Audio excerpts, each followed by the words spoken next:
me van a permitir representar cada uno de estos elementos en una forma ya sea rectangular o en una forma polar. Y, por ejemplo, si los elementos están en una configuración en serie, los vamos a poder sumar. Si están en una configuración en paralelo, también vamos a poderlos obtener un elemento equivalente. Y para ello, pues hay que sumar y hay que dividir. Pero también nos podemos encontrar con que vamos a restar algunos números. Entonces, es por eso que es muy importante que tengan ustedes perfectamente bien claro cómo vamos a manejar estas operaciones matemáticas con los números complejos. Tenemos aquí en la diapositiva 4 números complejos, Z1, Z2, Z3, Z4. Los dos primeros están dados en forma rectangular. ¿Cómo podemos identificar eso? Bueno, porque tienen la parte real más una parte imaginaria. Con Z4 y Z5 están representados en su forma polar, debido a que están dados como una magnitud con un ángulo. Recuerden que el ángulo siempre es referido respecto de la parte real positiva. Entonces, si nosotros por alguna razón requerimos determinar la suma de dos números complejos, entonces lo que tenemos que hacer es llevar a cabo esta operación matemática. Aquí lo que ustedes están viendo en pantalla es el resultado de Z1 con Z2, lo voy a llamar un Z total 1. ¿Okay? Para poder llevar a cabo entonces esta operación matemática, bueno, ya la han trabajado en algunos cursos de física. Cuando ustedes representan estos dos números complejos en el plano imaginario, pues tenemos que Z1 tengo que posicionarme 2 lugares a la derecha y 3 lugares hacia arriba. Para Z2 tengo que moverme 3 lugares a la derecha sobre el eje real y 2 lugares hacia abajo sobre el eje imaginario. Entonces, esto no es más que nada la representación vectorial. Debido a que nosotros lo que necesitamos hacer es la suma. En su curso de física, cuando sumaban vectores, pues utilizaban el método en el cual trasladaban básicamente uno de estos vectores a la parte final del otro y entonces obtenían lo que era la componente resultante. ¿Okay? De esta manera, la componente resultante va a ser medida desde el origen hasta el punto en donde fue desplazado el vector paralelo. De esta manera, pueden ustedes observar que este punto que yo tengo aquí posicionado sobre el cursor es el vector resultante. Podemos obtener las coordenadas totales, que como pueden ver ustedes son 5 lugares a la derecha en el eje real positivo y 1 lugar hacia arriba en el eje real imaginario. Por tanto, la Z total 1, que lo tengo representado aquí en color negro, pues no es más que nada un vector desde el origen. Otra manera de poder llevar a cabo la obtención de este vector, pues es simplemente sumando las partes reales y las partes imaginarias. ¿Okay? Esta suma tiene que ser la suma algebraica. ¿A qué me refiero con esto? Bueno, como ustedes pueden observar aquí, yo tendría un 2 más 3 y eso me va a dar un 5. Entonces estoy sumando parte real con parte real. Y ahora la parte imaginaria, entonces vendría siendo un 3 menos 2, que esto básicamente me da un 1, pero tendremos nosotros que asociar esto con que es la parte imaginaria. Entonces la Z total puede ser obtenida de una manera muy simple, llevando a cabo la suma algebraica de partes reales con partes reales, partes imaginarias con partes imaginarias. Esto respecto a la suma.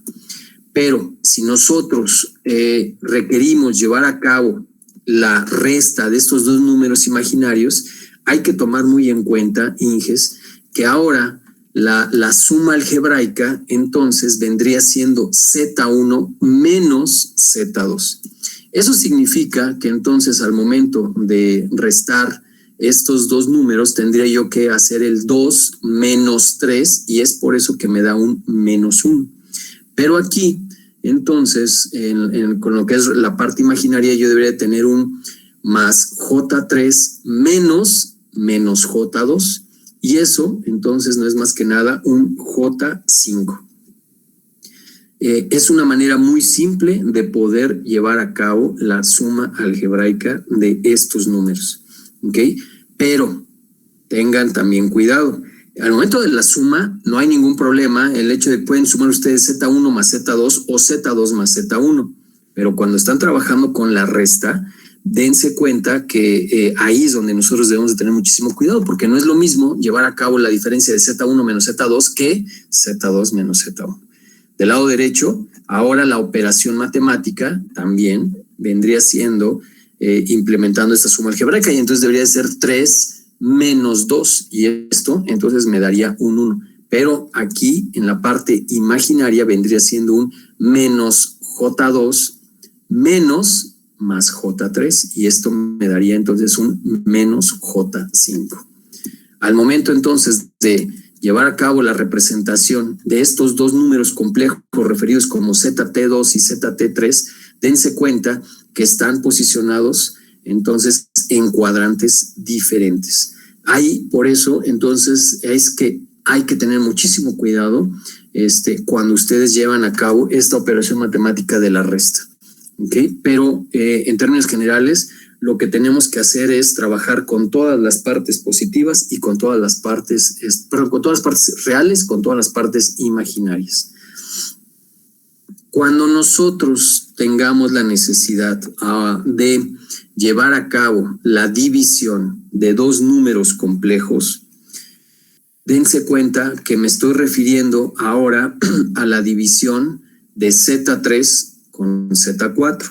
Seguramente aquellos que ya llevaron la OEA de variable compleja están también pensando, bueno, ¿y por qué no la hago con la parte rectangular?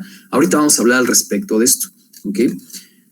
Lo que quiero que observen, hijes, es que si yo quiero entonces ahora dividir Z3 respecto de Z4, estos dos números están colocados a propósito en forma polar, porque al momento de sustituir, entonces estos numeritos complejos yo debería de tener un 4 con un ángulo de 90 grados y un 2 con un ángulo de 45 grados. Para llevar a cabo entonces la división, entonces lo que vamos a hacer es las magnitudes tal cual se dividen. Pero todo el ángulo que tengo aquí abajo, Inges, este ángulo, lo puedo pasar del denominador al numerador, pero hay que cambiarle el signo, ¿ok? Y entonces esto nos estaría dando que 4 entre 2 me va a dar una magnitud de 2 con un ángulo de 45 grados. Aguas con esto, Inges, porque también en algún momento dado, por ejemplo, el número complejo que está en la parte de arriba puede ser que tenga un ángulo negativo. Entonces, si es un ángulo negativo, aquí debería ser menos 90, menos 45. Y eso afectaría entonces directamente el resultado total de este ángulo. ¿Ok? Lo que yo quiero decirles aquí básicamente es que se queden con la idea, Inges, que ahorita lo van a ver, es que si quieren ustedes dividir números complejos, pónganlos en forma polar. Y una vez colocados en forma polar, lo que van a hacer es dividir las magnitudes y restar el ángulo de arriba menos el ángulo de abajo. Se preguntarán, bueno, ¿y por qué tengo yo que restar los ángulos? Yo les había comentado que otra de las formas también de poder representar el número complejo es en forma exponencial. Entonces, en forma exponencial, este número complejo de aquí arriba podría quedar como 4 exponencial J90, ¿ok? Y en la parte de abajo, lo mismo quedaría, bueno, quedaría 2 exponencial J de 45 grados. Cuando esta exponencial la llevan hacia arriba, pues entonces lo que tenemos que hacer es cambiarle el signo al ángulo, a la fase, ¿ok? Y es por eso entonces que tenemos que restar los ángulos cuando se divide. Cuando nosotros ahora requerimos multiplicar dos números complejos, nuevamente me estoy refiriendo a Z3 y Z4. ¿Por qué? Porque están representados en su forma polar. ¿Qué es lo que nosotros tenemos que hacer ahí? Bueno, representamos entonces cada uno de los números y aquí tenemos que multiplicar las magnitudes y sumar los ángulos. El 4 por 2 me va a dar una magnitud de 8 y entonces vean cómo los ángulos me va a dar un ángulo total de 135 grados. Nuevamente, aquí hay que tener cuidado. Si algún número complejo tiene su ángulo negativo, ustedes tienen que llevar la suma, ¿ok? Pero en este caso vendría siendo por ejemplo, si considerando que el 45 grados es un negativo, vendría siendo un 90 más menos 45. Entonces, aquí tendrían básicamente que restar. Pero por lo regular, entonces, bueno, en la multiplicación se suman los ángulos. En la división se restan los ángulos. Y la resta es el ángulo de arriba menos el ángulo de abajo. Entonces, como conclusión de esta operación, de estas operaciones, cuando ustedes quieran llevar a cabo la suma o la resta de números complejos, quítense de problemas, pónganlos en su forma rectangular, suma y resta. Cuando van a dividir o van a multiplicar, entonces manéjenlos en su forma polar. ¿Ok? Entonces, estas son las 4 operaciones básicas que ustedes van a estar manejando con los elementos. ¿Alguna pregunta hasta aquí, Inges? ¿Nada? Continúo. Bueno, miren, otra de las cosas que también se van a encontrar con su tarea es el que se les puede solicitar encontrar el conjugado de un número complejo. ¿Qué significa el conjugado de un número complejo? Pues nada más hay que invertirle el signo a la parte imaginaria, ¿ok? Por ejemplo, si nos dan un número complejo que es 2 más 3j y nos solicitan determinar el número complejo, el número complejo que por lo regular se refiere a la misma variable y en la parte de arriba se coloca una línea, entonces el número complejo vendría siendo un 2 menos 3j. ¿Ok? ¿Por qué es importante también tener esto como concepto? Pues debido a que cuando ustedes también llevan a cabo operaciones matemáticas, a veces es necesario trabajar o manejar el conjugado de un número complejo. ¿Ok? En la tarea seguramente se van a encontrar con un número, se les da un número complejo y por ejemplo aquí se les solicita encontrar el z y vean que tiene 2 rayitas. Entonces, ¿qué es lo que tenemos que hacer? Es, bueno, sacar el complejo y luego otra vez sacar el complejo, ¿sale? Son caprichos de las matemáticas, pero bueno, finalmente es una manera de poder representar el hecho de que puede también ser solicitado el que pidan 2 veces el número complejo. ¿Sale? El conjugado del número complejo. Aquí en este caso, Inges, el conjugado, bueno, básicamente Z5 con 2 rayitas vendría siendo igual a Z5. Los que ya llevaron por ahí el curso de variable compleja, seguramente estuvieron manejando este tipo de nomenclatura. Bueno, miren, lo que, por ejemplo, aquí tenemos es un número complejo, que es 2 más J2. Y en este caso nos están solicitando encontrar el inverso, ¿ok? Y este inverso lo estamos llamando Z7. En otras palabras, Z7 no es más que nada el 1 entre Z6. Para ello, lo que vamos a hacer entonces es, dado este número, tal cual el Z6, vamos nosotros primero a obtener lo que es su magnitud y lo que es su ángulo. Entonces, esto significa que Z6 puede ser representado como un número con una magnitud de raíz de 8 con un ángulo de 45 grados. Esta es mi Z6, pero no nos están solicitando Z6 en forma polar, nos están solicitando el inverso de Z6. Por tanto, Z, el inverso de Z6, lo vamos también a poder representar como 1 entre Z6. Si nosotros ahora representamos el inverso de este numerito, dense cuenta que podríamos nosotros representar este numerito como en su forma rectangular, es decir, 2 más J2 con este menos 1. Pero O bueno, de otra forma también, el 1 entre 2 más J2. El asunto aquí, Inges, es de esto también es útil en algún momento dado, pero dense cuenta que otra manera también de poder representar este mismo Z7, pues es en su forma polar. Eso significa que también podemos decir la magnitud de 8 con un ángulo de 45 grados a la menos 1, no es más que nada el 1 entre raíz de 8, pero dense cuenta que en la parte de arriba yo puedo representar un 1 con un ángulo de 0 grados. En la parte de abajo la raíz de 8 con ángulo de 45 grados.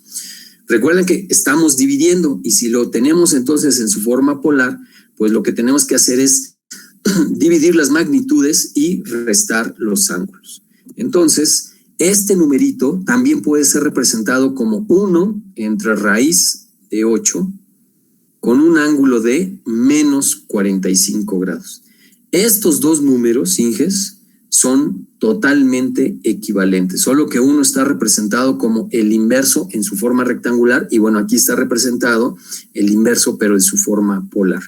Estos dos, nuevamente vuelvo a repetir, son totalmente equivalentes. Algunos ya llevaron la variable, la OEA de variable compleja. Cuando tienen este numerito, Inges, bueno, me regreso, simplemente es, ojo Inges con esto, con este resultado, es 1 entre raíz de 8 con un ángulo de menos 45 grados. Ahora, ¿qué es lo que vamos a hacer? Vamos a manejar ahora este numerito en su forma rectangular. Cuando se lleva a cabo, por ejemplo, el manejo de este número complejo, lo que se hace es multiplicar y dividir por su parte conjugada. Recuerden que la parte conjugada no es más que nada cambiarle el signo a la parte imaginaria. Entonces, el conjugado de este numerito vendría siendo 2 menos J2, que lo tengo aquí arriba y lo tengo aquí abajo. Como estoy multiplicando y dividiendo, pues básicamente no estoy alterando esta operación, que es el inverso de 2 más J2. Con esta, entonces, ahora lo que vamos a hacer es multiplicar numeradores y denominadores. Eso básicamente nos va a llevar a que en el numerador tengo un 2 menos J2. En la parte de abajo vean que es 2 por 2. 2 por menos J2 me da menos J4. J2 por 2 me da un más 4J. Y vean que también cuando están multiplicando ahora las partes imaginarias, debería tener un 2 por 2, 4, pero yo tengo un J cuadrada. Yo les había comentado en la clase pasada que el J cuadrada no es más que nada un menos 1. Aquí en este caso, vean que tengo un menos J 4 más J4. Estos dos términos se cancelan y por eso nada más tengo un 4 menos J cuadrado 4.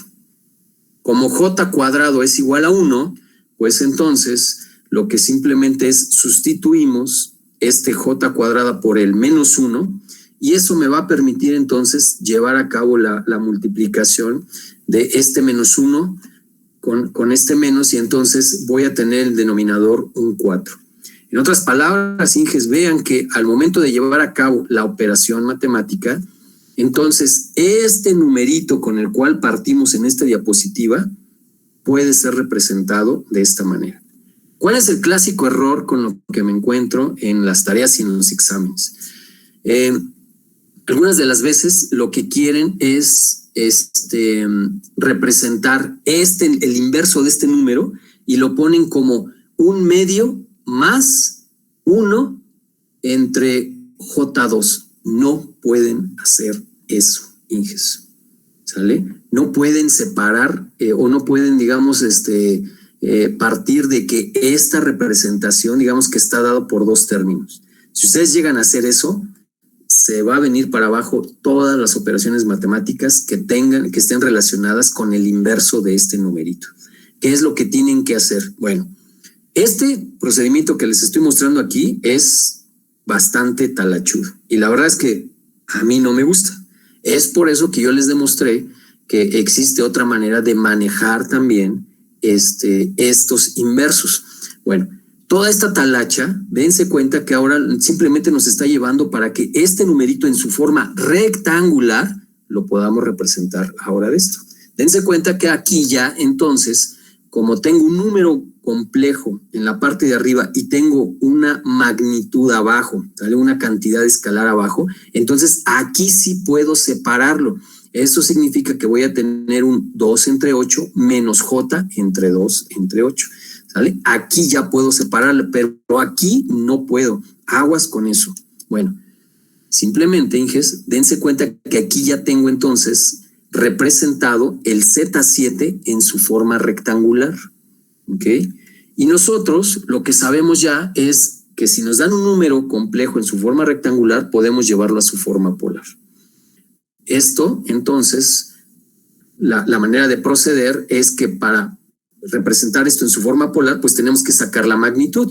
Y sacar la magnitud no es más que nada la parte real al cuadrado más la parte imaginaria al cuadrado. Hay que sumarlos y luego sacarles la raíz. Bueno, si ustedes entonces hacen esta operación matemática, vean que tengo aquí un cuarto al cuadrado más un cuarto al cuadrado. Eso me da un 16 más un 16.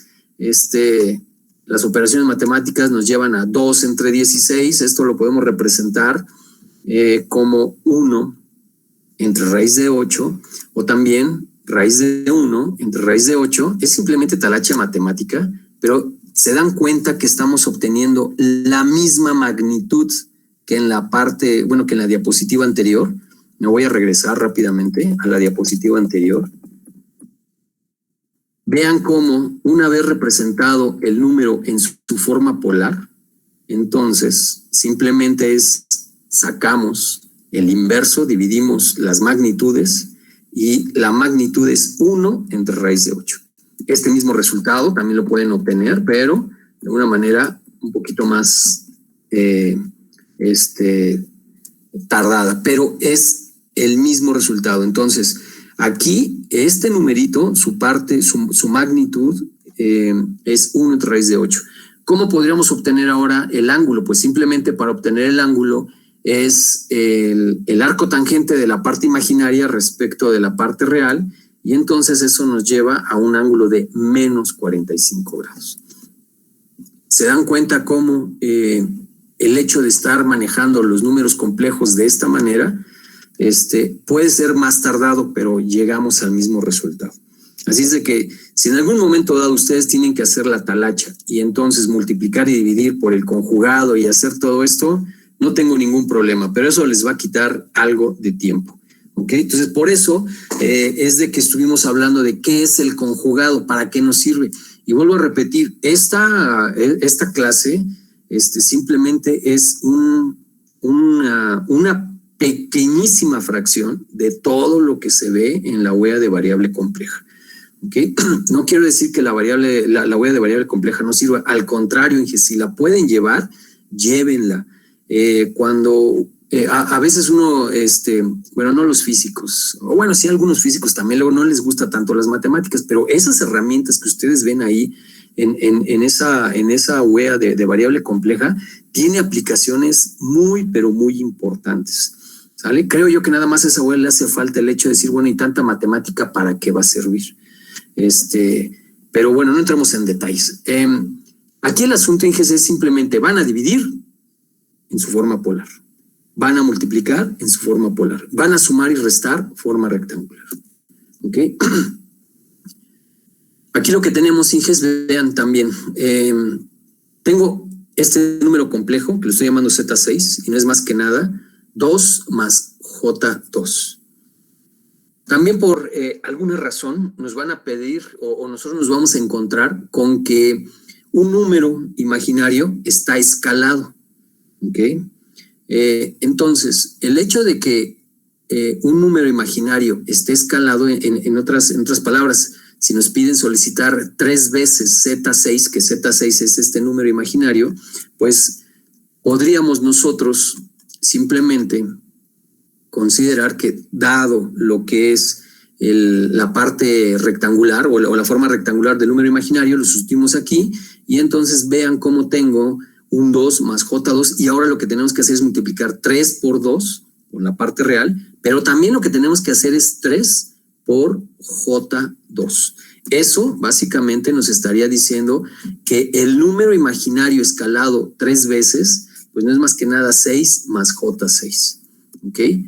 Si nosotros queremos ahora determinar lo que es la magnitud de este numerito, y ahorita van a ver por qué, pues nuevamente obtienen el cuadrado de cada parte real y parte imaginaria, le suman la raíz cuadrada, y eso entonces nos da una magnitud de 8.48. El ángulo no es más que nada el arco tangente de la parte imaginaria entre la parte real.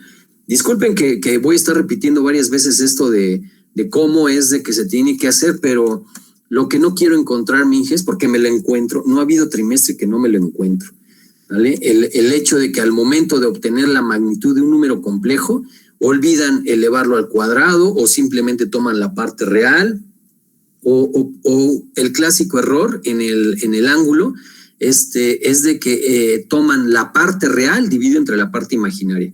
Y recuerden, es parte imaginaria entre parte real, ¿ok? El arco tangente, ¿vale? Nuevamente, el ángulo tiene que estar referido respecto del eje positivo en el plano imaginario, ¿sale? Ahora bien, miren, lo que podríamos también hacer, señores ingenieros, es esta misma operación, escalar 3 veces este número imaginario. Ya lo hicimos en su forma rectangular, pero este número imaginario, el Z6, lo podemos también primero representar en su forma polar. Y si nos piden también escalarlo, entonces este 3 estaría entonces afectando a este Z6. Ojo con esto, Inges. Lo que aquí ustedes tendrían que hacer si van a escalar un número imaginario en su forma polar, lo único que tienen que hacer es multiplicar este 3 por la magnitud, ¿ok? No tienen que multiplicarlo por el ángulo, ¿sale? Entonces, el hecho de que ustedes escalen un número imaginario, simplemente en su forma polar van a multiplicar la magnitud y el ángulo lo dejan tal cual. ¿Por qué razón? Bueno, pues porque realmente lo único que están afectando en su forma polar es la magnitud del vector. El ángulo sigue estando apuntando en la misma dirección. Clásico error también, que de repente les pongo también esta operación y entonces también lo que hacen es multiplican este 3 también por el 45 y entonces estarían llevando lo que es el vector que está apuntando o está posicionado en el primer cuadrante a otro cuadrante. ¿Por qué? Porque lo están haciendo 3 veces 45 grados. ¿Sale? Lo estarían llevando al segundo cuadrante. Entonces, aguas con eso. Simplemente escalan magnitudes en forma polar, pero en su forma rectangular, este 3 sí afecta a la parte real y a la parte imaginaria. ¿Ok? Cuando ustedes simplemente hacen la operación, dense cuenta que el 3 raíz de 8 es exactamente la misma operación que del lado izquierdo. ¿Ok? ¿Alguna pregunta, Inges, al respecto? ¿Nada? Sale, continúo. Ustedes en su curso de complementos de matemáticas estuvieron trabajando con un método para resolver sistemas de ecuaciones, que es el por determinantes. Y para ello, lo que ustedes básicamente tenían que hacer era, dado este sistema de ecuaciones, ustedes podían encontrar los valores de estas variables x1, x2 y x3 mediante estas operaciones. Estas operaciones simplemente lo que significa es el determinante de x1 dividido entre el determinante del sistema. El valor de x2 es el determinante de x2 dividido entre el determinante del sistema y lo mismo con x3. Estos 3 numeritos, bueno, estos 3 determinantes que están en el denominador de las x son los mismos. ¿Cómo obtenían este valor del determinante? Bueno, era todo un proceso artesanal, lo diría yo, en el cual los números o todo el arreglo del lado izquierdo del igual, pues simplemente lo representan en una matriz, ¿no? 4, 2, 3, 4, 2, 3, y todo columna lo tengo aquí, y esta tercera columna la tengo aquí. Ustedes lo que hacían era un más, menos, más, y entonces lo que hacían era tomaban este numerito de 4 y llevaban a cabo la multiplicación cruzada de estos dos, 3 por 3, y luego lo restaban con este 2 menos este 6. Posteriormente, lo que hacían era tomaban ahora este numerito, pero era un menos 2, y luego entonces tenían que obtener la diferencia cruzada de este 2 con este 3, de este 3 por este 6 y finalmente este 5, y la diferencia cruzada de 2 por 2 menos 3 por 3. Eso básicamente se traducía en toda una talacha matemática que las calculadoras, ¿vale? Algunas calculadoras ya lo tienen, algunas aplicaciones también ya lo tienen, lo único que tienen que hacer es introducir el sistema con el cual ustedes van a trabajar y directamente les puede proporcionar el determinante. ¿Ok? Otra de las cosas también es, algunas aplicaciones es, bueno, ustedes le proporcionan la matriz y les da directamente el determinante. Toda esta talacha no acaba aquí porque lo que ustedes tienen que hacer ahora es llevar a cabo la operación matemática dentro de cada paréntesis y luego multiplicarlo por la magnitud y al final de cuentas obtener un numerito. ¿Vale? El determinante del sistema, bueno, en este caso es menos 3. Entonces ya cumplimos con este y este. Pero posteriormente lo que teníamos que hacer era determinar, obtener el determinante de X1, de X2 y de X3. Para obtener el determinante de X1, si ustedes recuerdan, lo que tenían que hacer es ahora el arreglo del vector que está del lado derecho del igual, lo tienen que sustituir en la primera columna. Estas dos columnas se siguen manteniendo constantes y entonces ahora este es el determinante que ustedes tienen que realizar. Para llevar a cabo toda la operación matemática es nuevamente las magnitudes por las diferencias cruzadas y bueno, vean cómo el determinante de X1 es menos 8. Si ustedes entonces simplemente sustituyen estos dos numeritos aquí, automáticamente obtienen el valor de X1. Lo mismo con el determinante de X2, ahora lo que tienen que hacer es toda esta columna, sustituirla ahora en la columna del medio. Estas dos columnas, la primera y la tercera, se mantienen. Toda la talacha matemática me da un determinante de menos 72 y en el último determinante de X3, bueno, también lo obtenemos. Con estos numeritos simplemente se sustituye, Inges, en estas ecuaciones que tenemos aquí arriba por determinantes y podemos obtener el valor de X1, X2 y X3. ¿Sale? Bueno, y ahora sí, bueno, ¿y esto para qué? ¿Sale? Bueno, ¿esto para qué? Porque yo les voy a presumir, en mis tiempos, cuando era todavía cincel, roca y demás, martillo, lo que teníamos que hacer, señores ingenieros, es resolver un sistema de ecuaciones complejo mediante el método de determinantes. Esas aplicaciones, esas supercalculadoras que ustedes tienen ahorita en sus manos, no existían, simplemente no existían. Y se van a preguntar, bueno, ¿y ahora que las tenemos qué, profe? Bueno, pues el asunto, Inges, es si ustedes de aquí al lunes no llegan con una herramienta para poder resolver su sistema de ecuaciones de números complejos, Inges, no van a tener, bueno, van a estar sufriendo en el examen, por supuesto, pero el asunto aquí es de que tienen que eficientar el tiempo. Método de mallas, método de nodos, definen un sistema de ecuaciones. ¿Ok? Lo que nosotros vamos a hacer ya con resistores, capacitores e inductores es vamos a definir un sistema de ecuaciones. El pequeño inconveniente es de que ese sistema de ecuaciones es un sistema de ecuaciones complejo.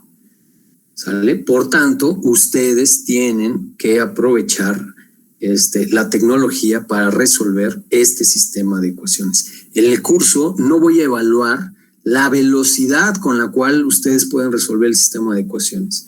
No voy a evaluar quién tiene la supercalculadora Texas Instruments, impresión 3D, conexión Bluetooth y demás, Inges. Ustedes pueden hacer uso de una herramienta en internet para que puedan resolver este sistema de ecuaciones. Entonces, aprovechen el que podemos nosotros hacer uso de esta tecnología. ¿Vale? Dense cuenta, porque también me ha tocado, Inges, que algunos, por lo que quieran, luego, pues, bueno, no tienen un teléfono en el cual puedan tener una aplicación. Bueno, traigan pueden ustedes hacer uso de internet. ¿sale? Pero en algún momento dado, Inges, esto es lo que me he encontrado también en el examen, y eso es lo que en mis tiempos de cincel y piedra, esto es lo que hacíamos, Inges. Una vez definido un sistema de ecuaciones complejo, ¿sale? Me adelanto nada más, dense cuenta, lo del lado izquierdo del igual, básicamente lo vamos a sacar de los resistores, capacitores e inductores. Y eso lo vamos a igualar a ya sea voltajes o corrientes. ¿Ok? Pero bueno, una vez definido el sistema de ecuaciones complejo, entonces lo que tenemos que hacer es resolver este sistema por determinantes. ¿Qué significa? Pues lo que tenemos que hacer es obtener el determinante del sistema y luego el determinante de X1 y el determinante de X2. Por ejemplo, Inges, miren, aquí en este sistema nos están dando el número complejo. Este 4 más 4J también puede ser representado en su forma polar como raíz de 32 con un ángulo de 45 grados. Este numerito que yo tengo aquí, 4, en su forma rectangular, también lo puedo representar en su forma polar como una magnitud de 4 con un ángulo de 0 grados. ¿Ok?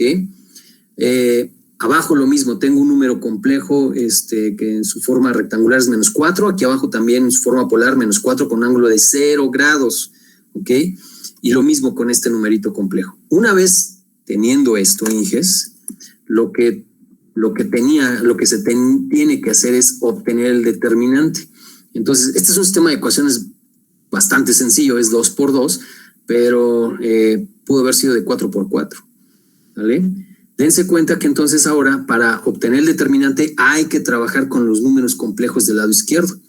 Y vean cómo ahora lo que tenemos que hacer es llevar a cabo la multiplicación cruzada de estos numeritos, ¿sale? Pero como voy a multiplicar, por eso es de que me conviene ponerlos en su forma polar, ¿sale? Entonces es el número complejo 32 con un ángulo de 45 multiplicado por menos este número complejo multiplicado por Aquí tengo las operaciones. Después de que multiplico, entonces obtengo ya estos numeritos y dense cuenta que ahora tengo que llevar a cabo la diferencia, ¿sale? Y para llevar a cabo la diferencia, pues no es más que nada ahora representarlo en su forma rectangular, pero aquí en este caso no hay mucho problema. ¿Por qué? Porque los ángulos de estos dos es de 0 grados. ¿Qué significa? Que los dos vectores están posicionados sobre el eje real positivo. En otras palabras, este número complejo que tengo aquí en el paréntesis vendría siendo un 32 y la parte imaginaria es 0. Aquí vendría siendo un 16 con una parte imaginaria de 0. Entonces, al momento de llevar a cabo la diferencia, voy a tener un 16, ¿ok? Que también puede ser representado como un 16 con un ángulo de 0 grados, ¿ok? ¿Qué es lo que tenemos que hacer entonces posteriormente? Bueno, ahora es tomar esta columna, sustituirla aquí y ahora obtener el determinante. Y para ello entonces es la operación matemática cruzada, multiplicando estos dos números complejos, y luego sacar la diferencia. Al momento de multiplicar y restar, dense cuenta lo que podemos obtener. También el determinante de X1 es menos 8 menos J8. Y finalmente, todavía nos hace falta obtener el determinante de X2. Tomamos la columna, la sustituimos, la columna del lado derecho del sistema, la sustituimos en la segunda columna, se hace toda la talacha matemática y obtenemos entonces el determinante. Con estos no ha acabado el asunto, porque ahora tenemos que sustituirlo aquí y dividirlo entre el determinante del sistema. Pero como vamos nosotros a dividir, entonces, ojo, como tengo esto en forma rectangular y voy a dividir, pues entonces podría yo pasarlo a su forma polar, ¿ok? En este caso no hay mucho problema. ¿Por qué?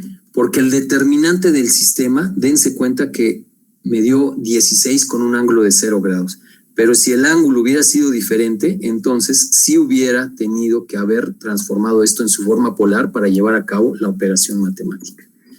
¿Vale? Entonces, en este caso, lo que ustedes están obteniendo, lo que ustedes están observando en la diapositiva, es todo el procedimiento matemático de manera muy artesanal para resolver este sistema de ecuaciones.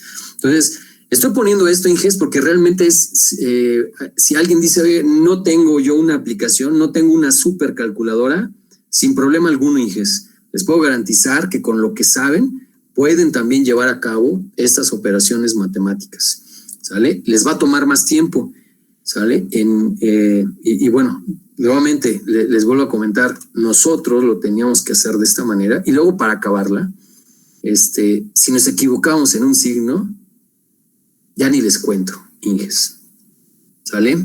Afortunadamente aquí vamos a poder hacer uso de las herramientas matemáticas. No voy a evaluar Gauss, Jordan, método de determinantes, denme mis ecuaciones, aprendan a utilizar las ecuaciones para analizar un circuito eléctrico. ¿Alguna pregunta, comentario, sugerencia, crítica, observación? ¿Algo, señores? Inges. ¿Nada? Sale y vale. Bueno, entonces.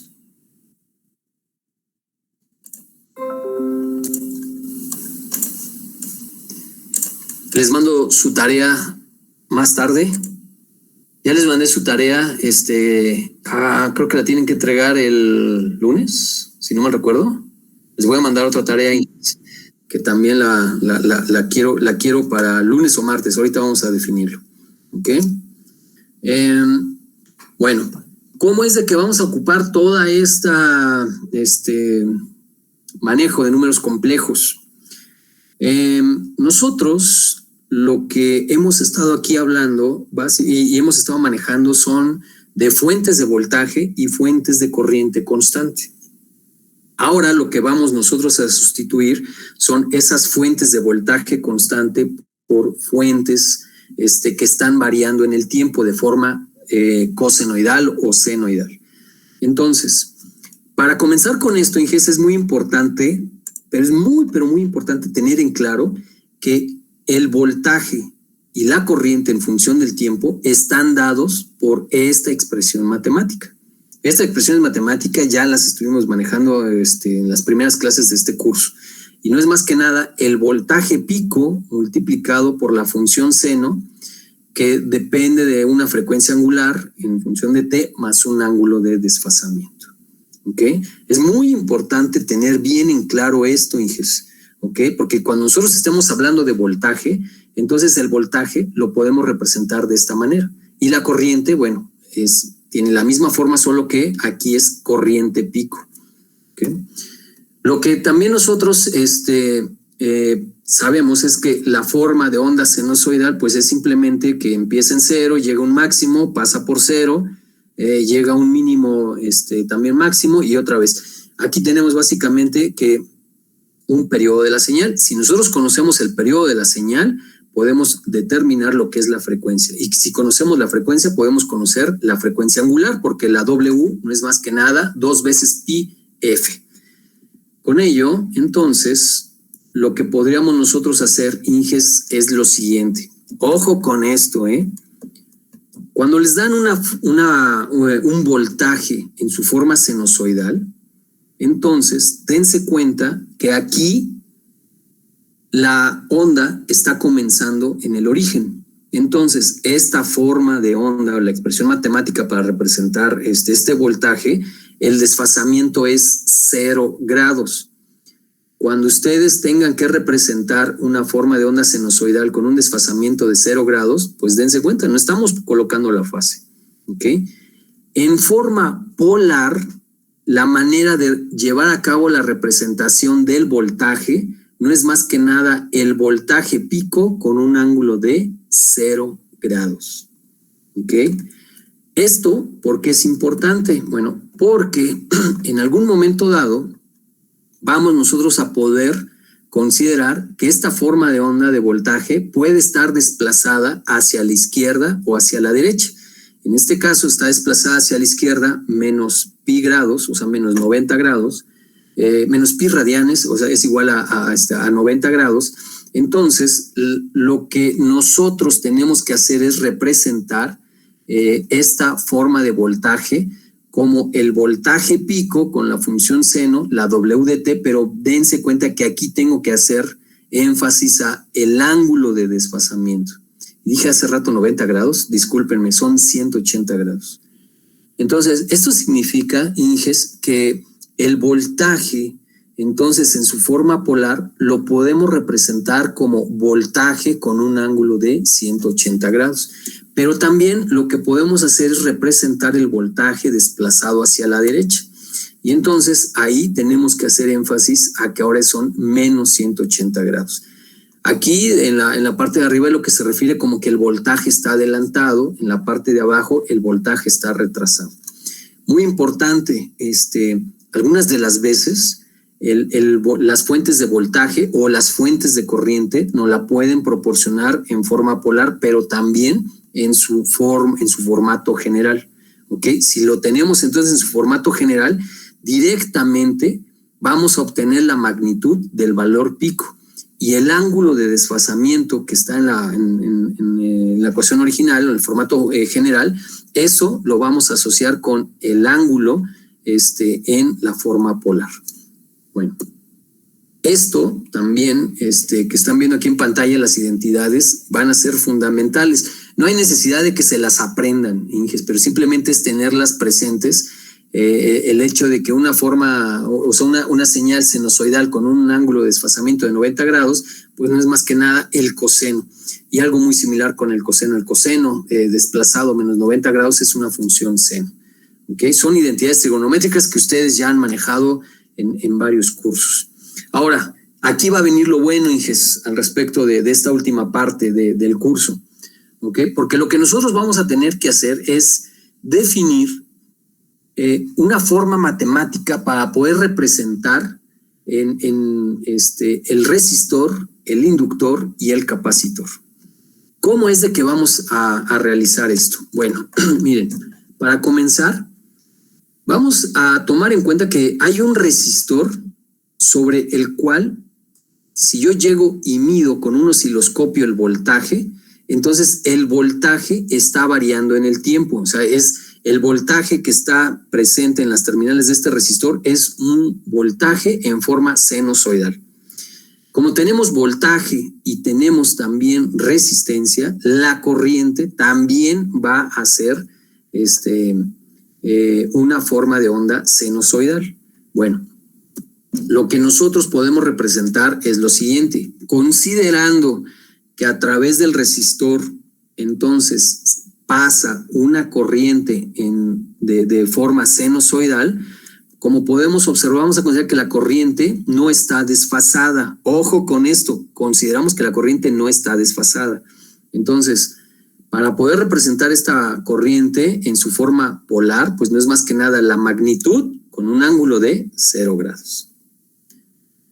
Tenemos corriente, tenemos resistencia. Entonces, por ley de Ohm, podemos obtener el voltaje. Y ese voltaje, pues lo que tenemos que hacer simplemente es multiplicar la corriente por la resistencia. En otras palabras, el voltaje presente en el resistor, dense cuenta que es la magnitud pico de la corriente escalada R veces. Esto es una magnitud. La función seno se mantiene, pero ojo, el ángulo sigue siendo 0 grados. ¿Por qué? Porque en la corriente se consideró que tenía esta forma, 0 grados. ¿Ok? Entonces, si nosotros ahora tenemos el voltaje en el resistor, el cual es esto, podemos también entonces representarlo, lo podemos graficar, pero en su forma polar, simplemente lo que vamos a decir es que la magnitud es R veces el valor pico de la corriente con un ángulo de 0 grados. ¿Ok? Considerando entonces el hecho de que podemos comparar el voltaje en el resistor con la corriente, lo que básicamente se maneja en la literatura es que no hay un corrimiento o no hay un desfase de voltaje respecto de la corriente. ¿Ok? No hay, o sea, el voltaje no se está desplazando a la derecha, no se está desplazando hacia la izquierda. Lo único nada más que está sucediendo con el voltaje es que se está escalando. ¿Cuánto? Pues dependiendo del valor del resistor. ¿Ok? Bueno. Vamos ahora a tomar en cuenta que tenemos esta misma corriente, pero ahora la hacemos pasar por un inductor. ¿Okay? Lo que nosotros sabemos del inductor, bueno, representando nuevamente la corriente, dense cuenta, no está desfasada. Entonces, en forma polar es la magnitud pico con un ángulo de 0 grados. Pero lo que nosotros sabemos es que el voltaje en el inductor está dado como la inductancia multiplicada por la derivada respecto de la corriente. Como tenemos ya la corriente que pasa a través del inductor, pues simplemente lo que tendríamos que hacer es tomar esta corriente, sustituirla aquí, obtener la derivada y multiplicarla por la inductancia.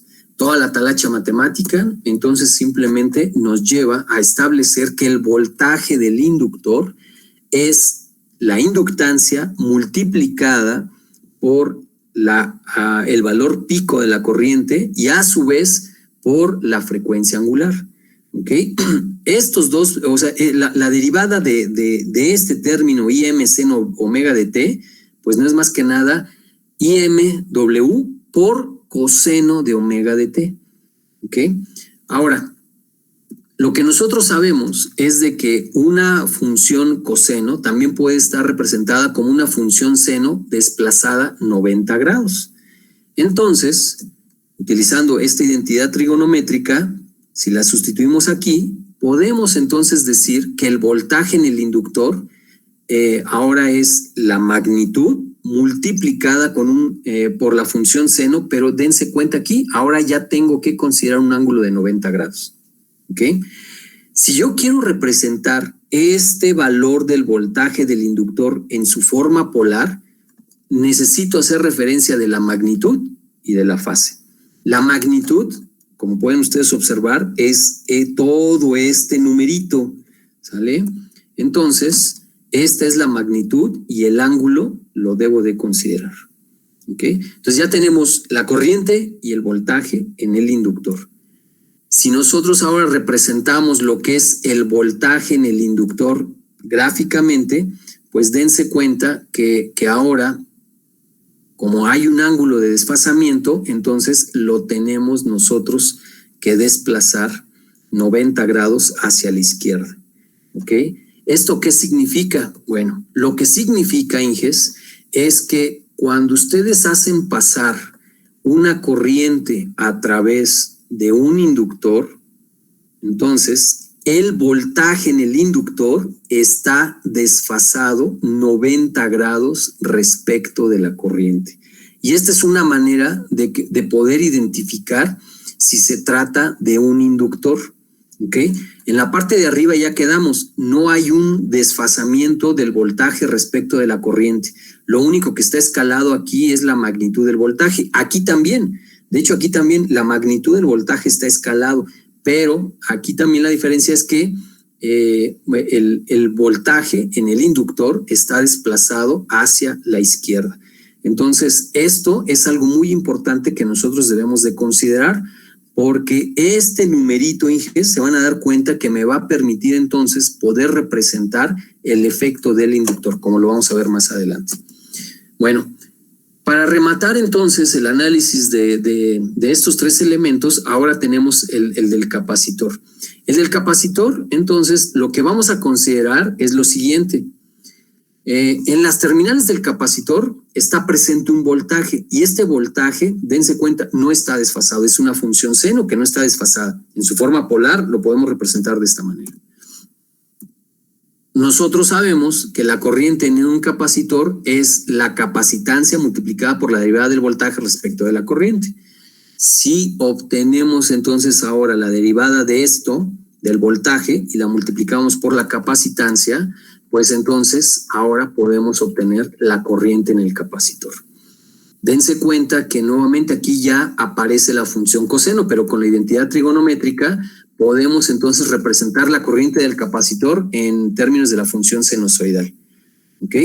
Comparando la corriente y el voltaje que tienen ahora la misma forma de onda sinusoidal, pues entonces podemos decir que aquí la corriente está adelantada 90 grados respecto del voltaje.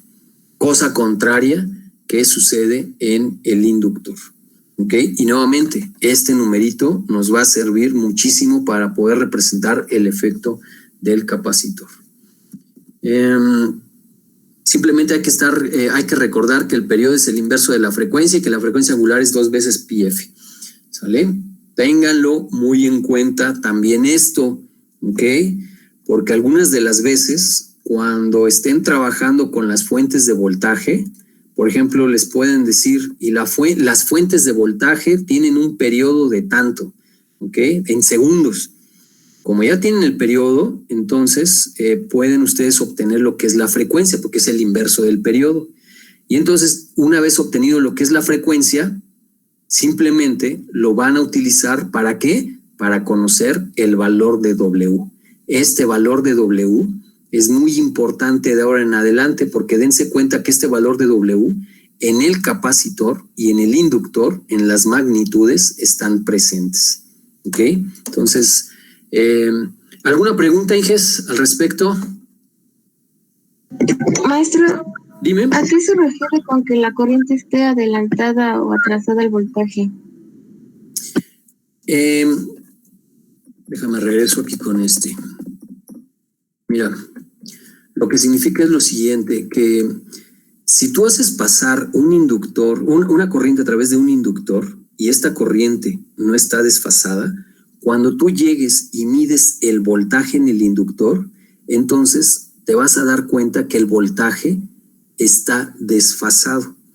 Cuando tú estás trabajando con un resistor, la forma de voltaje y de corriente básicamente están comenzando en el origen, como te das cuenta aquí en el resistor, pero lo que tenemos que nosotros que considerar es el efecto que cuando la corriente no está desfasada y la haces pasar a través de un inductor, siempre va a estar presente un corrimiento del voltaje. Es decir, si tú pudieras aquí colocar un osciloscopio en el inductor y por ejemplo, si tú traslapas estas dos formas de onda, esta forma de onda del voltaje, pues básicamente comenzaría aquí arriba, o sea, comenzaría de aquí arriba y empezaría hacia abajo. ¿Vale? Algo muy similar es lo que va a suceder con el capacitor, solo que en el inductor, por eso se dice que el voltaje está adelantado. ¿Okay? O sea, es un efecto del inductor, pero en el capacitor aquí sucede que la corriente está adelantada. Entonces, si tú agarras y entonces esta forma de onda la colocas posicionada sobre este plano, lo que vas a ver es de que ahora la corriente va a comenzar aquí con un valor ya diferente de cero, cuando el voltaje empieza en cero. ¿Quién preguntó, perdón? Paloma. Ok, Paloma. Mira, esto básicamente son efectos que los eléctricos deben de considerar porque como luego se manejan bancos de capacitores, por ejemplo, para rectificar o para almacenar energía, por lo regular deben de considerar el efecto de cómo es la corriente respecto del voltaje. ¿Ok? No es lo mismo que cuando se está trabajando con resistores, porque la forma de onda básicamente, bueno, más bien el origen de la forma de onda es la misma, solo que ahí está variando la amplitud. Aquí, con el capacitor y el inductor, varían la magnitud, pero el asunto es de que la corriente o el voltaje van a estar desplazados hacia la derecha o hacia la izquierda. ¿Vale, Paloma? Sí, gracias. Sí. Bueno, miren, este término de impedancia, ustedes como ingenieros se lo van a encontrar en varios asuntos de ingeniería. ¿Okay? La impedancia, básicamente, hay muchas definiciones, pero se define como es la razón o la división del voltaje respecto de la corriente, pero en su forma fasorial. Esto significa que si tenemos el voltaje y lo dividimos entre la corriente, en su forma fasorial, voy a poder obtener lo que es la impedancia. Muchas de las veces la impedancia se asocia con la resistencia, ¿sale? Y esto sale de aquí de la ley de Ohm. ¿Por qué? Que es voltaje entre corriente. Solo que se maneja impedancia porque los términos o la matemática que vamos a estar manejando está dado en su forma compleja, ya sea en su forma rectangular o en su forma polar. Entonces, cuando nosotros obtenemos el voltaje dividido entre la corriente, esto es un numerito que puede también ser representado en su forma polar o en su forma rectangular. El recíproco de la impedancia es lo que también se llama admitancia, ¿ok? Y por lo regular se representa con una letra Y. No lo menciono. Bueno, aquí de hecho sí está mencionado, pero no lo comenté.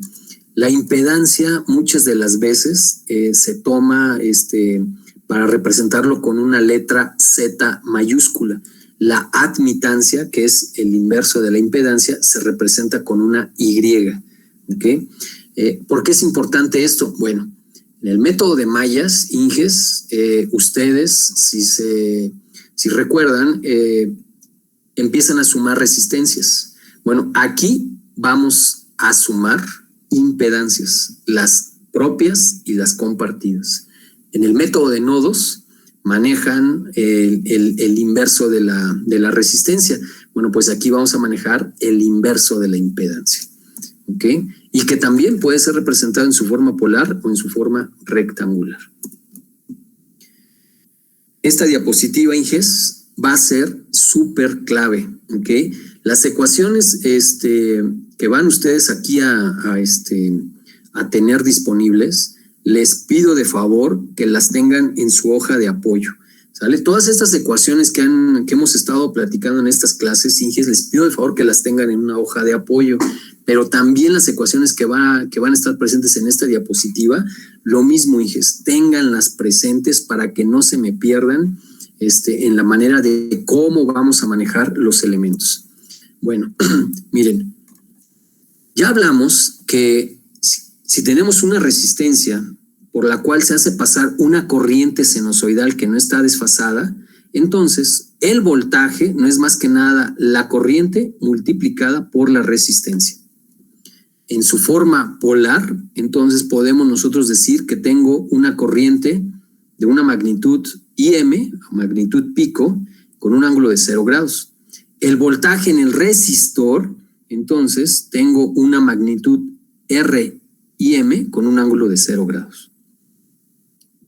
Por tanto, Inges, si ustedes requieren determinar la impedancia de esta resistencia, lo que tenemos que hacer es dividir el voltaje fasorial respecto de la corriente. Entonces, eso no es más que nada tomar el voltaje dividido entre la corriente y, como ustedes pueden observar, en su forma polar, lo que tenemos que hacer es dividir magnitudes y restar ángulos. Tengo corriente pico arriba, corriente pico abajo. Estas corrientes se cancelan. Y dense cuenta entonces qué es lo que estoy obteniendo, porque también hay que ahora restar los ángulos. Pero como en las dos, numerador y denominador, tengo un ángulo de 0 grados, entonces la impedancia de un resistor se va a poder representar como el valor del resistor con un ángulo de 0 grados. En los circuitos eléctricos, entonces, si se les llega a dar que tengo una resistencia de 1000 ohms y ustedes requieren representar la impedancia, entonces van a poder decir que tienen 1000 ohms con un ángulo de 0 grados. ¿Ok? Paloma, ya que andas por aquí en línea, pregunta. Si yo quiero representar este número complejo en el plano imaginario, ¿cómo lo dibujaría?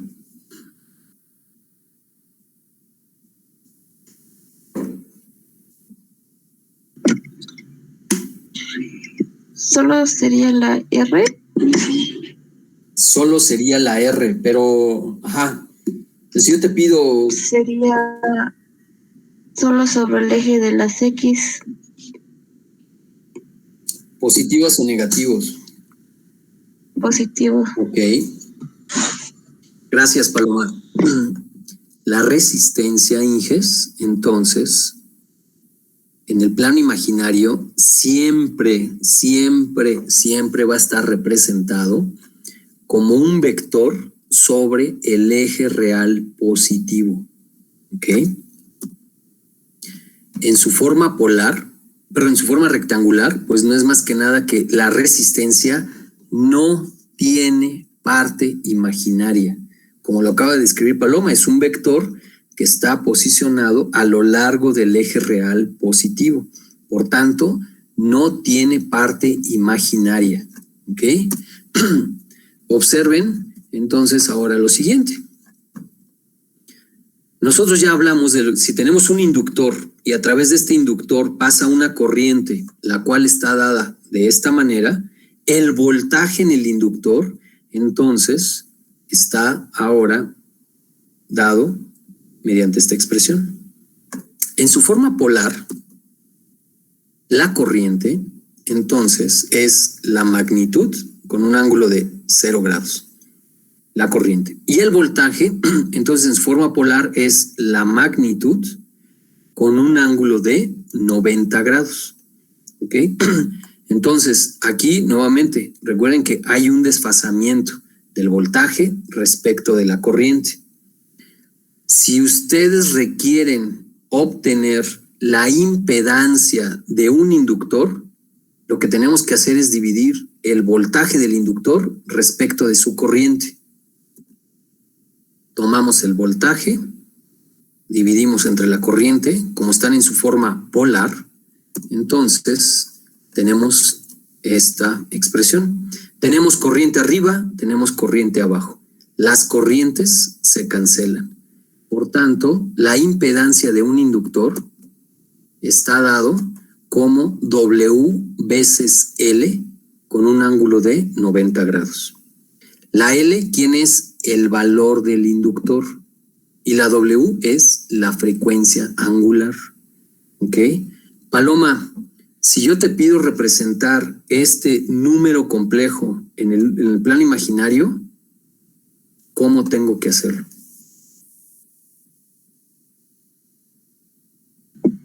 Primero lo pasaría a coordenadas rectangulares. Ok. ¿Ya lo pasaste? ¿Cómo quedaría? No.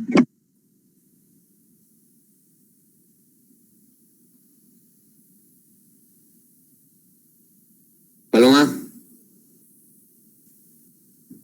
Sí, fue por una calculadora. Ok.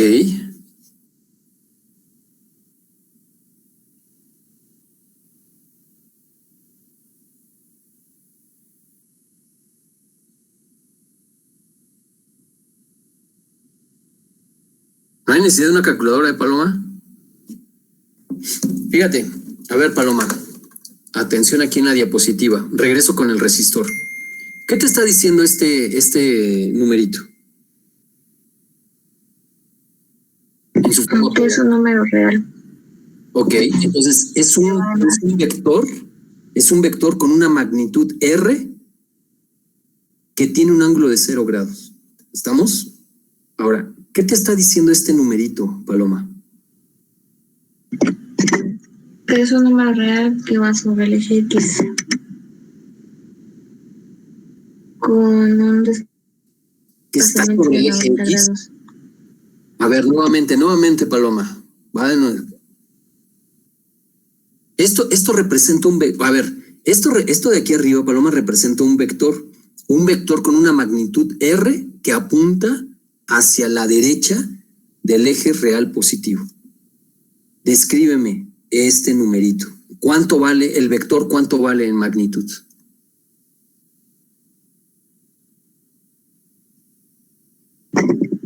WL. Esta es la magnitud. ¿A dónde apunta? Hacia arriba. 90 grados. 90 grados, ¿ok? Entonces, la impedancia de un inductor no es más que nada la magnitud del vector que va a estar apuntando. Déjenme cambiar. Qué caray. Bueno, si yo tuviera el plano imaginario, entonces aquí, déjeme cambiar aquí de color. A ver. Entonces, la impedancia de un inductor debe estar representada como un vector con una magnitud, como dice Paloma, W veces L, pero que apunta hacia arriba. Entonces, esta va a ser mi ZL. ¿Te das cuenta cómo no hay necesidad de ir por la calculadora, Paloma? Paloma. Sí. Ok. Ahora, sin la calculadora, esto es en forma polar. ¿Cómo lo represento en su forma rectangular, Paloma?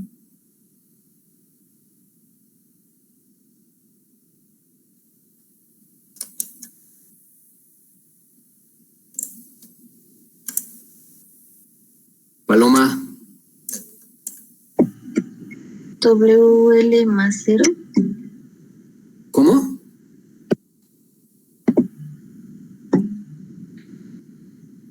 ¿En número complejo? Ajá, el número complejo en su forma rectangular.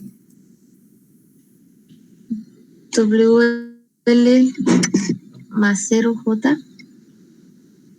A ver, me voy a regresar, Paloma. Cuando estuvimos hablando de los números imaginarios, dijimos, lo vamos a poder representar en el plano. Entonces, el eje real, perdón, el eje horizontal me va a representar los reales y el eje vertical, los imaginarios.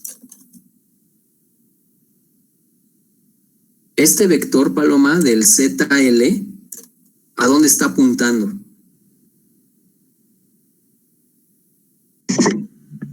En el eje de los imaginarios. Entonces, la parte real, ¿cuánto vale? 0. Ok. En otras palabras, mira, vamos a ponerlo así. Vamos a suponer que por alguna razón, vamos a suponer que la magnitud de este vector es 2. O sea, lo que yo quiero es, en forma polar, represéntame este puntito que yo tengo aquí en su forma rectangular. Sí, es una magnitud de 2. ¿Cómo lo harías? En su forma rectangular. 0 más 2J. Ah, ok. Entonces es diferente a lo que tú me habías comentado. ¿Estamos de acuerdo? Sí. Ok. Entonces ahora sí, dime este numerito, ¿cómo queda en su forma rectangular? 0 más WLJ. Perverso. ¿Sale, vale? Y fíjate también otra de las cosas que quiero que te des cuenta, bueno, que se den cuenta. ¿Ya viste qué unidades tengo, Paloma?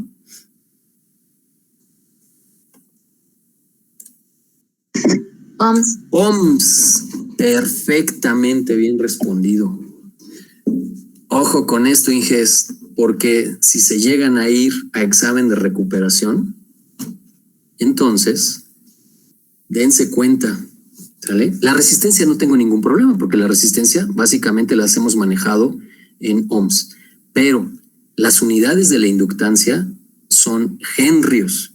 Entonces, las inductancias se las pueden dar en henrios, ¿sale? Pero si ustedes quieren entonces necesitan representar la inductancia, perdón, la impedancia de este inductor, entonces los henrios los tienen que pasar a ohms. ¿Y qué requiero, Paloma, para eso? ¿Qué requiero conocer?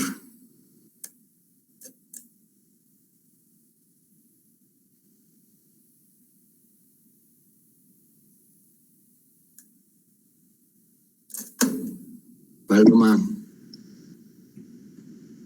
¿La velocidad angular? La frecuencia angular. Entonces, si nosotros conocemos esta W y la multiplicamos por la L, automáticamente, Inges, vamos a poder representar el valor de la impedancia de un inductor en ohms. ¿Vale? Ojo con esto, Inges.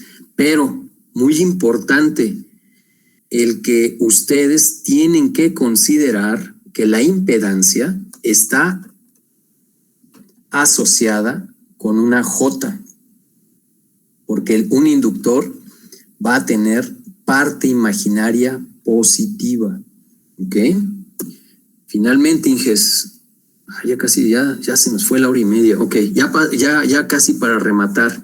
Miren, este capacitor, Inges, ahora, haciendo el análisis, dense cuenta que ya estuvimos hablando que si tenemos presente el voltaje de un capacitor, en las terminales de un capacitor, la corriente está de esta manera.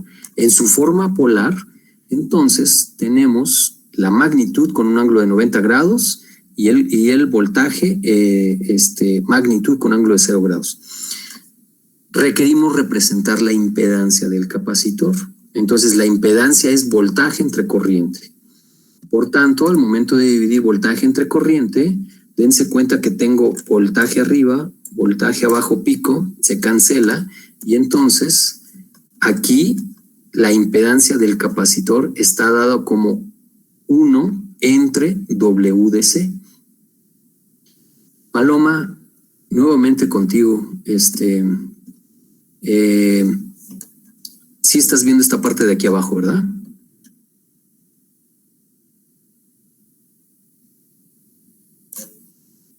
Sí. Ok. Este es un numerito complejo. Si yo te pidiera que lo representaras en el plano imaginario, ¿cómo quedaría?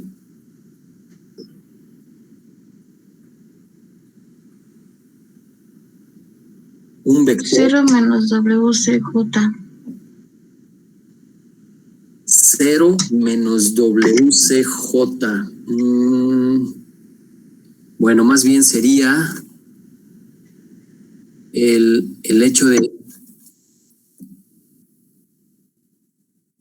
menos 1 entre WDC con este J. ¿Ok? Tú me dijiste WC, ¿no? Sí, sí. ¿Ok? El asunto, la magnitud sí, me faltó sigue estando aquí. ¿Vale? Pero ahora, seguramente, tú eres física, ¿no, Paloma? Sí. Sí, perfecto. Entonces, aquí el asunto, Inges, vean que menos 90 grados, o sea, bueno, a ver, vamos a nada más a rematar ya esto con el lado izquierdo. Miren, Z, esta impedancia del capacitor, no es más que nada un vector. La magnitud del vector es 1 entre WDC y el ángulo es menos 90. Eso significa, Inges, que si yo represento entonces este vector en el plano imaginario, déjenme cambiar aquí, lo que... ¡qué caray! Si yo tengo entonces que representar este vector en el plano imaginario, lo que yo tendría que hacer, Inges, es considerar que la magnitud del vector vale 1 entre WDC. Y como el ángulo es menos 90 grados, entonces va a estar apuntando hacia abajo. ¿Ok? Como yo requiero entonces, digamos, representar esta coordenada en el plano imaginario, pues dense cuenta que no tengo que moverme a lo largo del eje real, ¿sale? O del lado derecho, del lado izquierdo, ¿sale? No me tengo que mover en el eje horizontal, solamente me tengo que mover en el eje vertical, y para ello tengo que moverme hacia abajo. Entonces, como tengo que desplazarme del origen a este punto, por eso es de que representar la impedancia de un capacitor tiene que estar asociado con este menos, ¿sale? No tiene parte real, pero la parte imaginaria es negativa. Y nuevamente, Inges, vean, las unidades están representadas en ohms. ¿Qué significa? Que si a nosotros nos dan un capacitor con unidades de faradios y requerimos obtener la impedancia, entonces tenemos que multiplicar la capacitancia por la frecuencia angular y a eso sacar el inverso. ¿Ok? Y de esta manera vamos a obtener la magnitud del vector que va a estar apuntando hacia abajo. Algunas de las veces también podemos nosotros asociar lo siguiente. Y bueno, creo que lo tengo más... Bueno, déjenme ver si lo tengo. No lo tengo. Ok. Si yo tengo 1 entre J, ¿sale? Vamos a suponer que yo tengo 1 entre J, ¿sale? Y entonces quiero representar esta cantidad de otra manera. Bueno, lo que podríamos hacer, Inges, es multiplicar y dividir por el conjugado. Esto significa que entonces yo tendría aquí arriba menos J dividido entre menos J, ¿sale? En el numerador simplemente me quedaría un menos J, ¿ok? Pero en la parte de abajo tengo este menos, y este J por J me da J cuadrada, pero J cuadrada entonces es un menos 1. Entonces, este menos 1 con este menos se vuelve más. Por tanto, lo que yo tendría sería un menos J dividido entre un 1. En otras palabras, Inges, si ustedes tienen un 1 entre J, lo pueden representar como un menos J. Es totalmente equivalente. ¿Sale? Ahora sí ya para... No, ya no remato, Inges, ya es la 1. Ok. El lunes retomamos entonces la representación de los números complejos, bueno, de las impedancias del resistor, capacitor e inductor en el plano imaginario, y comenzamos entonces a hacer operaciones matemáticas e implementar los métodos de análisis del curso. Más tarde les mando una tarea porque lo que quiero es que la tengan lista. ¿Para cuándo, Inges? ¿La quieren para el lunes también? Es rápida la tarea. ¿Se puede para el martes? ¿Se puede para el martes? ¿Quién dijo para el martes? Karen. Dale, muy bien, para el martes. Va que va. Martes, pero que sea entonces antes de la asesoría, antes de las 14:30. ¿Te parece, Karen? Sí, profe. Sale, vale. Muy bien. Bueno, señores. ¿El examen de todos modos va a quedar para el viernes dentro de 8 días? ¿Perdón? ¿El examen es el viernes dentro de 8 días? ¿Por qué no, Arturo? Bueno, no más pregunto. Pues sí, ya. Ustedes ya se quieren deshacer de mí, yo ya quiero acabar, entonces, ¿para qué darle más vueltas a las... Oigan, por cierto, ¿alguien sabe cuándo es el examen global? ¿Ya salieron fechas? Según yo, todavía no salen las fechas. Ok, a mí también no me lo han notificado. ¿Por qué tengo que darle velocidad también a esto? Porque el trimestre termina el viernes y algunas de las veces nos programan de manera muy anticipada con los exámenes globales. O sea, eso significa que los exámenes globales probablemente nos va a tocar el lunes. Entonces, ¿qué tengo que hacer yo? Aplicar el examen, calificar el fin de semana, entregar calificaciones, y el examen global sería lunes a las 10 de la mañana, en algún momento dado. Pero voy a respetar el día y la hora que pongan en el módulo, eso sí. ¿Okay? Pero como no han salido todavía, a mí todavía no me han notificado, el viernes acabamos ya los exámenes parciales, Inges. Así que les mando un ratito más su tarea. Les pido que se pongan a realizar la tarea que ya les mandé, porque voy a evaluar también básicamente el manejo de los elementos en estado estacionario. ¿Sale? Así es de que, pues, si no hay ningún otro comentario, sugerencia, queja, crítica constructiva, destructiva, como quieran, que tengan un excelente fin de semana. Cuídense mucho y nos vemos el lunes a las 11:30, Inges. Gracias,